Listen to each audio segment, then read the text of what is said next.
नेते आणि त्यामुळं सगळ्या आमदारांना माध्यमांना बघा, तो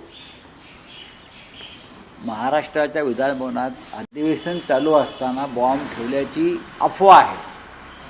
अफवा आहे, मलाही समजलं आत्ताच.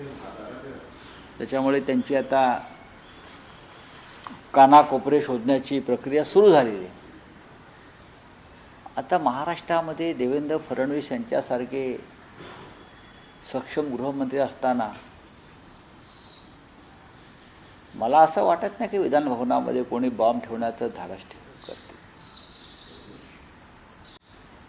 कारण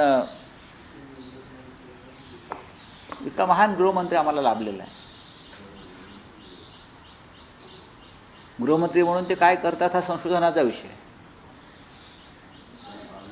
पूर्वीच्या काळामध्ये जॉर्ज फर्नांडिस वगैरे विरोधी पक्षाचे प्रमुख लोक होते आणि बणीच्या काळात जॉर्ज साहेब त्यांनी बॉम्ब बनवले होते हुकुमशाही विरुद्ध लढण्यासाठी.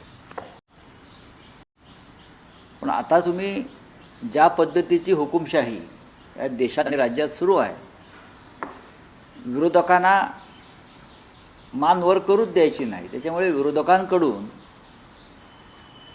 या गोष्टीचा आम्ही फक्त निषेधच करू शकतो.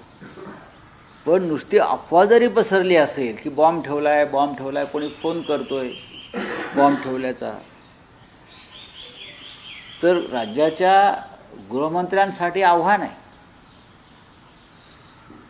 त्याच विधानभवनाच्या बाजूला सकराला दहशतवादी हल्ला केला होता. सरकारचा असू द्या, तर इस्रायली इमारतीवरती हल्ला केला होता. ट्रायडंट हॉटेल त्याच समोर आहे, तिथे हल्ला केला होता. याचा अर्थ असा आहे की मुंबई सुरक्षित नाही. मुंबई भीतीच्या सावट